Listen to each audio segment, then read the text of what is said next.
निशांत के लिए लड़की देखते देखते थक गए, लेकिन उसे कोई लड़की नहीं मिली। एक तो हाई एजुकेशन, ऊपर से रईस खानदान, कोई टक्कर की लड़की मिली ही नहीं। निशांत की शादी की उम्र दूसरे चरण पर थी। उसकी माँ शकुंतला 65 पार कर चुकी थी और ऐसे में भी बेटे का ब्याह ना हो तो कितनी चिंता की बात है। इसलिए वह निशांत की शादी का रजिस्ट्रेशन कराने मैरिज ब्यूरो पहुंच गई। शकुंतला वहां जाकर मैनेजर से बोली, सुनो भैया, हमें अपने लड़के की शादी करवानी है। लड़की ढूंढते चप्पल घिस गई, पर मजाल है जो कोई लड़की मिली हो। भगवान जाने लड़कियों को धरती निकल गई या आसमान निकल गया। माँ जी जरा शांत रहिए और बताइए कि कैसी लड़की चाहिए। कैसी चाहिए?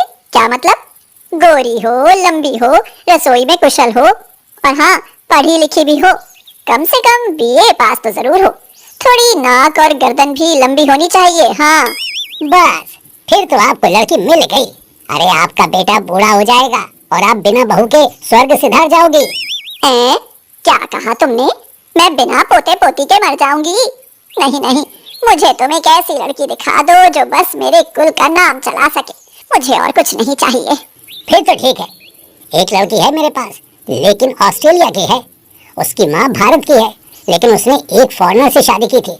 लड़की सुंदर है, गोरी है, साथ में पढ़ी लिखी भी, और सारी खूबियां सभी में एक साथ तो नहीं मिलती। आप अपने बेटे का फोटो और बायोडेटा दे दीजिए, मैं आपको फोन करके बता दूंगा। सुनो भैया, क्या अभी बात नहीं हो सकती? लड़की की फोटो ही दिखा दो, बाकी बातें तो बाद में हो ही जाएंगी। ये देखिए फोटो। अरे वाह लड़की तो बहुत गोरी चमड़ी की है। सुनो, अब देर ना करना। अगर लड़की की माँ राजी हो तो चट मंगनी पट ब्याह। हाँ। शकुंतला ने वहां से आकर घर में शोर मचा दिया। अरे कहाँ हो सब लोग? मैंने अपने निशांत का रिश्ता पक्का कर दिया है। सुजाता बहू, लोकेश, जल्दी बाहर तो आओ। क्या हुआ मम्मी जी? अरे ये पूछ क्या नहीं हुआ। इतने दिनों से निशांत के लिए रिश्ता ढूंढ रहे थे और आज देखो लड़की मिली है तो ऑस्ट्रेलिया की। बस कल रिश्ता पक्का ही समझो। मम्मी जी, आप और ऑस्ट्रेलियन बहू पसंद करके आई हैं? यकीन ही नहीं हो रहा। चलो अच्छी बात है, बस जल्दी से कोई लड़की मेरी देवरानी बनकर इस घर में आ जाए और इस घर का वंश आगे बढ़ाए। शकुंतला एकदम से भावुक हो गई और बोली, तुम चिंता मत करो बहू, भगवान एक दिन तुम्हारी गोद भी जरूर भरेगा। मम्मी जी, आपके प्यार ने ही तो आज तक मेरी उम्मीद को जिंदा रखा है, वरना मैं तो कब की टूट गई होती। निशांत भी एक तरफ खड़ा हुआ उनकी बातें सुन रहा था। शकुंतला ने अपने बच्चों को बड़ी मुश्किलों का सामना करके पाला था। बिना पिता के बच्चों को पालना कोई आसान काम नहीं होता। फिर भी वह अपनी जिंदगी में हमेशा संघर्ष करती आई थी, इसलिए निशांत की नजर में उनका ओहदा भगवान से भी ऊंचा था। वह कभी भी शकुंतला की कोई बात नहीं टालता था। अगले दिन मैरिज ब्यूरो से फोन आया कि लड़की वाले लड़के से मिलना चाहते हैं। शकुंतला झटपट तैयार हुई और निशांत के साथ मैरिज ब्यूरो पहुंच गई। वहां वह लारा को देखकर दूर से ही पहचान गई कि यही वह लड़की है जिसका कल उसने फोटो देखा था। देखो निशांत भाई, मुझे तो लड़की पसंद है। पूरे मोहल्ले में हल्ला हो जाएगा कि शकुंतला की विदेशी बहू आई है। माँ, पर वो ऑस्ट्रेलियन है। बिल्कुल चुप। जब मुझे दिक्कत नहीं तो तुम्हें क्या दिक्कत है? माँ, घर में पूरे दिन आप उसके साथ रहोगी, मैं नहीं। वो हिंदी में नहीं बल्कि आपसे अपनी भाषा में बात किया करेगी। कोई बात नहीं, भाषा नहीं समझ पाऊंगी तो वह इशारे से समझा दिया करेगी। बस अब तो खुश। वह मैनेजर से बोली, भैया मैंने तो उसे बहू मान लिया। अगर आप कहो तो उसे शगुन में अपने कंगन दे दूं। आपने तो पसंद कर लिया, मगर आपका लड़का भी तो उन्हें पसंद आना चाहिए। ये रहा मेरा लड़का। निशांत, नमस्ते करो बेटा।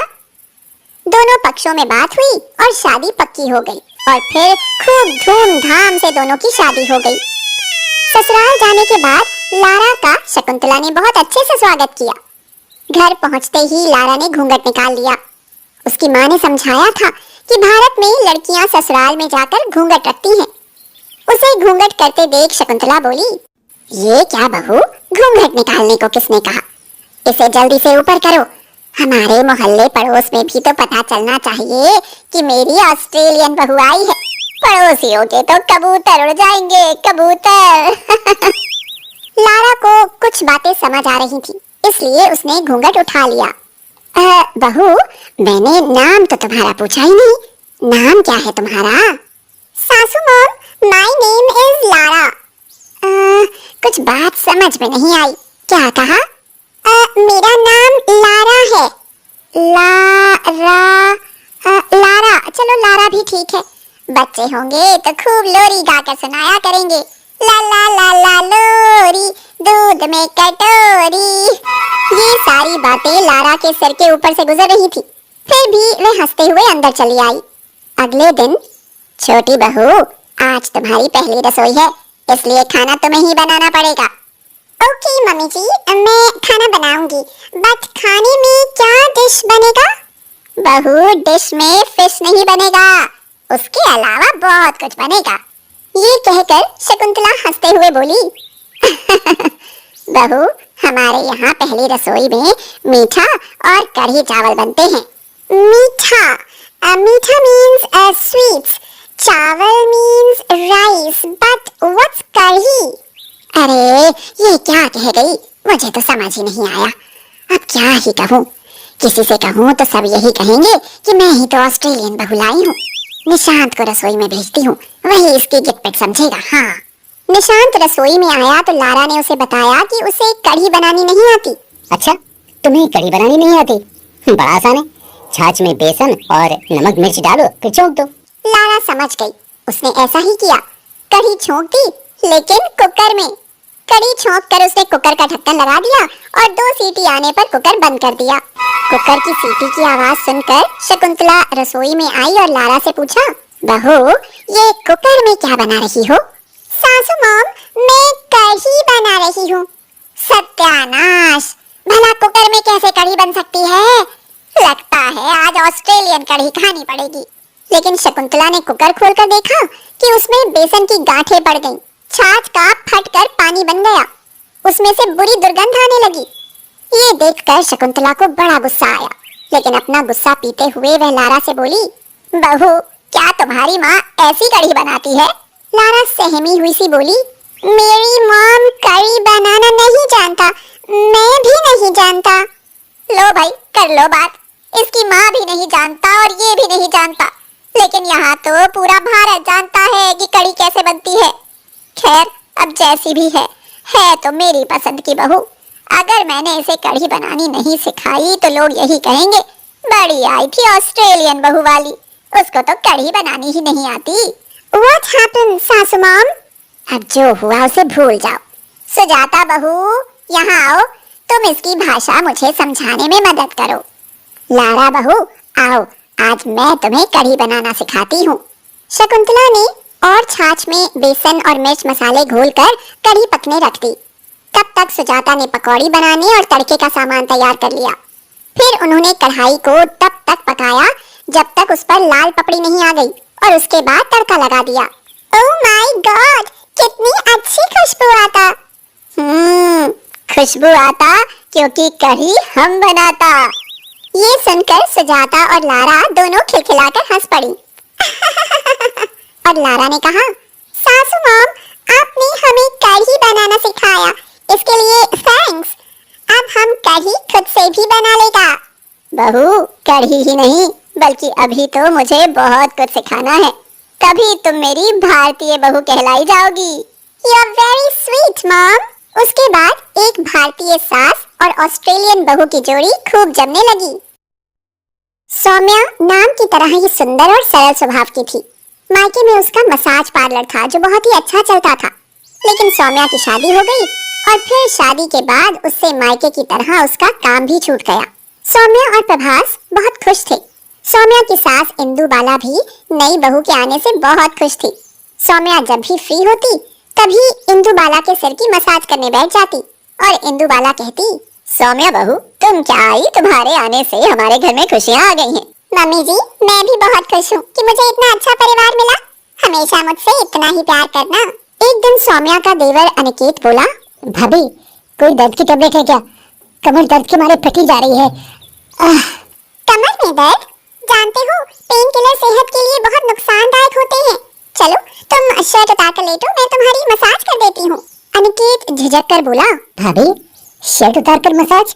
हाँ, मसाज, उससे तुम्हें जरूर आराम मिलेगा और इसमें इतना शर्माने की जरूरत नहीं है। थोड़ी देर के लिए ये समझ लेना कि तुम्हारी भाभी नहीं बल्कि मम्मी जी मसाज कर रही हैं। ये सुनकर अनिकेत ने शर्ट उतार दी और सौम्या उसकी मसाज करने लगी। भाभी, सच में आप तो कमाल का मसाज करती हैं। सारा दर्द छुमंतर हो गया। सौम्या को अनिकेत की मसाज करते हुए इंदुबाला ने देख लिया। देखते ही उसके पाँव के नीचे से तो जमीन खिसक गई। वह गुस्से में बड़बड़ाई, मैं तो इस कुलच्छनी को बहुत अच्छी समझती थी।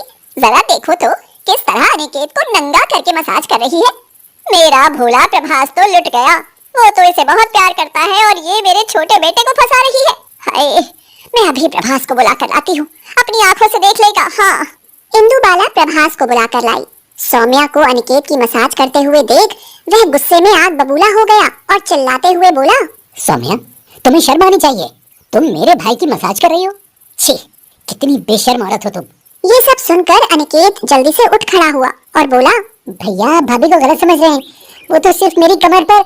तू चुप कर, तुझे तो मैं बाद में देख लूंगा। पहले जरा इससे बात कर लूं। प्रभास, अनिकेत की पीठ में बहुत दर्द था, बस इसलिए। आप मुझे गलत समझ रहे हैं। अरे तू दवाई दे सकती थी, ये डॉक्टर के पास भी जा सकता था, मगर तुम तो मेरी पीठ पीछे मसाज के मजे ले रही हो। मैं ऐसी चरित्रहीन औरत को इस घर में नहीं रख सकता। आज तो मेरा भाई है, कल को कोई और, फिर हमारी इज्जत, उसका क्या? निकल जाओ यहाँ से, मैं तुम्हारी शक्ल नहीं देखना चाहता। अनिकेत और सौम्या ने प्रभास और इंदुबाला को समझाने की बहुत कोशिश की, मगर किसी ने एक न सुनी और सौम्या को घर से निकाल दिया। सौम्या बहुत देर तक रोती रही, लेकिन किसी ने नहीं देखा और उसे घर से बाहर निकालकर दरवाजा बंद कर लिया। कुछ घंटों तक वह वहीं रोती रही। फिर उसने सोचा, आखिर मेरी गलती क्या थी? मैं यहाँ से क्यों जाऊँ? मैं यहीं रहूंगी और इन लोगों को दिखाऊंगी कि मैं गलत नहीं, सही हूँ। अगर मैं यहाँ से चली गई तो हमेशा के लिए चरित्रहीन बनकर रह जाऊंगी। तभी उसके घर के सामने वाली सुनंदा ने दरवाजा खोला और उसे रोते हुए देख उसके रोने का कारण पूछा। सौम्या ने उसे सारी बात बताई। वह बोली, दीदी, क्या आप मुझे कुछ दिन के लिए अपने यहाँ रख सकती हैं? जैसे ही मुझे कुछ काम मिलेगा मैं यहाँ से चली जाऊंगी। ठीक है, लेकिन तब तक तुम मेरी रोज मसाज करोगी?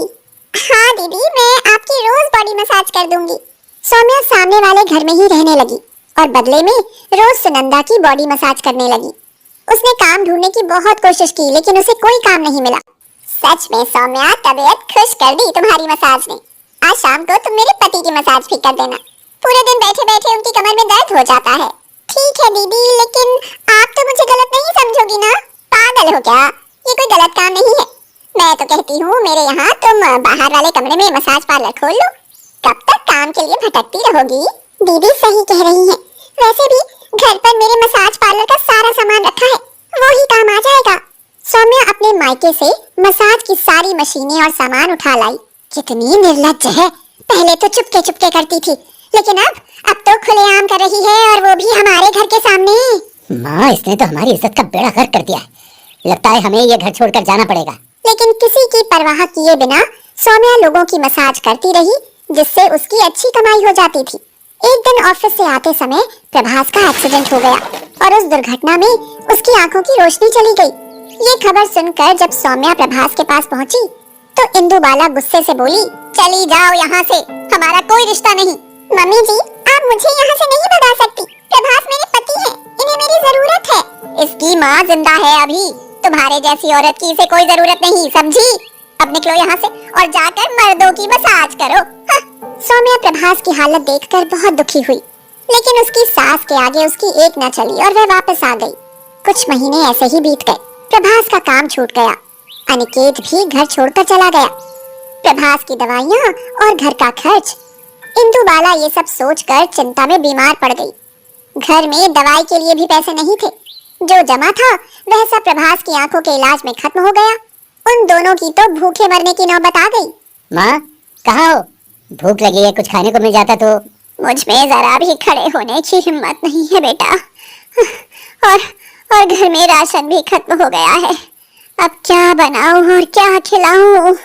काश भगवान ने मेरी आंखें नहीं छीनी होती तो आज हमारी ये हालत नहीं होती। माँ, मैं अब किसी काम का नहीं रहा, मुझे मर जाना चाहिए। नहीं बेटा, हाँ ऐसा मत बोलो। जो किस्मत में लिखा है वो तो भुगतना ही पड़ेगा। एक दिन इंदुबाला की तबीयत अचानक से ज्यादा ही बिगड़ गई। प्रभास को जब कुछ समझ नहीं